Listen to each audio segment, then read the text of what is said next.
Shalom, Bapak Ibu yang terkasih dalam Tuhan. Selamat pagi, salam sejahtera buat setiap kita. Salam ngopi di pagi hari. Salam menikmati secangkir kopi yang hangat dan lezat.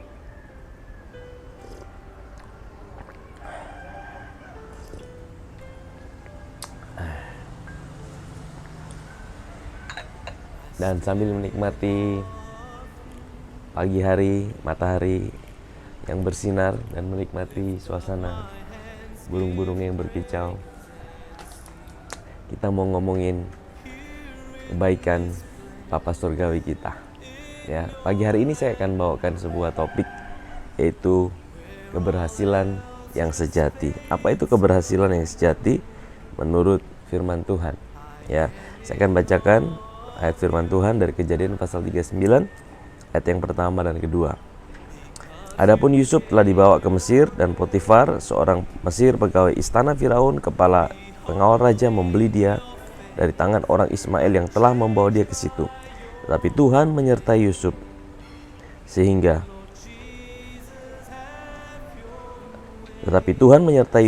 ia menjadi seorang yang selalu berhasil dalam pekerjaannya.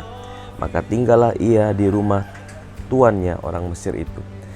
Bapak Ibu yang terkasih dalam Tuhan, ya, dunia selalu berpikir bahwa keberhasilan itu bicara sebuah pencapaian.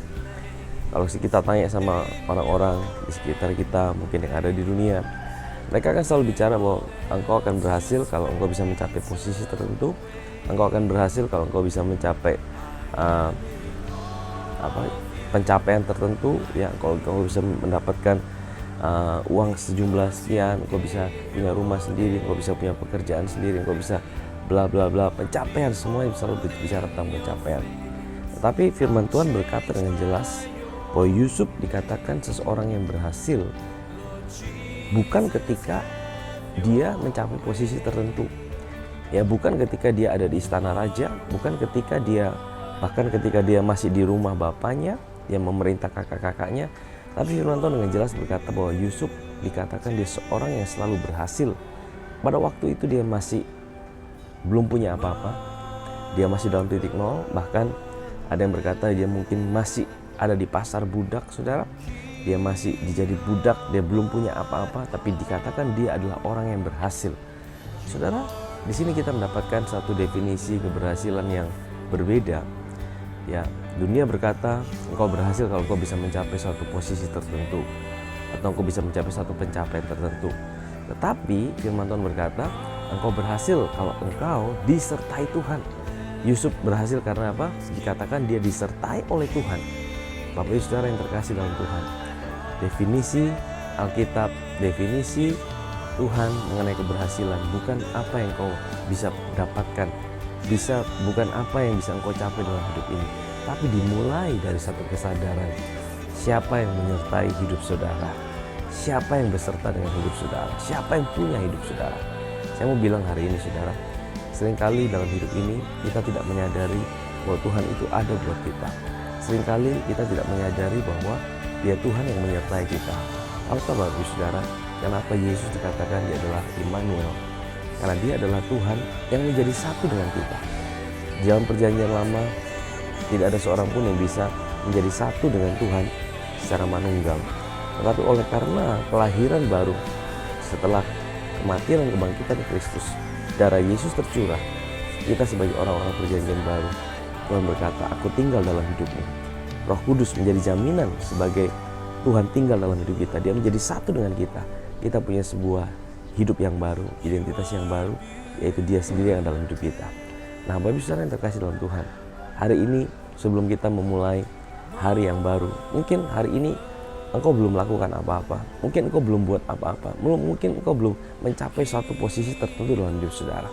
Tapi dimulailah hari ini dengan kesadaran akan penyertaan Tuhan dalam hidup saudara. Kesadaran akan penyertaan Tuhan di dalam hidup saudara dan saya. Maka saudara bisa bilang, aku adalah orang yang sukses.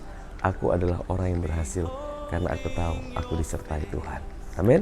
Katakan bersama saya, aku orang yang berhasil karena aku disertai Tuhan. Haleluya, haleluya. Saya mau berdoa buat orang-orang yang sukses pagi hari ini. Mari sama-sama kita datang pada Tuhan. Bapa di sorga, Bapa yang baik, Bapa yang kami sembah dan kami kenal dalam nama Tuhan kami Yesus Kristus.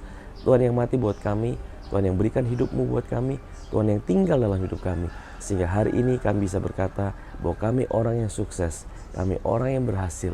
Bahkan ketika kami belum melakukan apa-apapun Tuhan, tapi Engkau yang mengerjakannya dalam kehidupan kami. Kami mau memulai hari ini dengan satu kesadaran bahwa kami orang yang berhasil, karena kami orang yang disertai oleh Tuhan.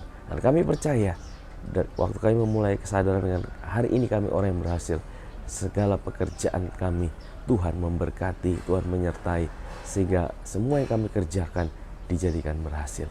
Terima kasih Tuhan Yesus, terima kasih Bapa di sorga. Di dalam nama Yesus kami sudah berdoa. Amin, amin. Baik, selamat pagi sekali lagi.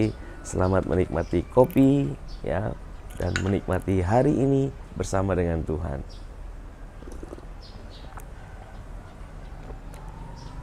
Salam ngopi di pagi hari dan selamat menjalani aktivitas kita. Tuhan Yesus memberkati kita.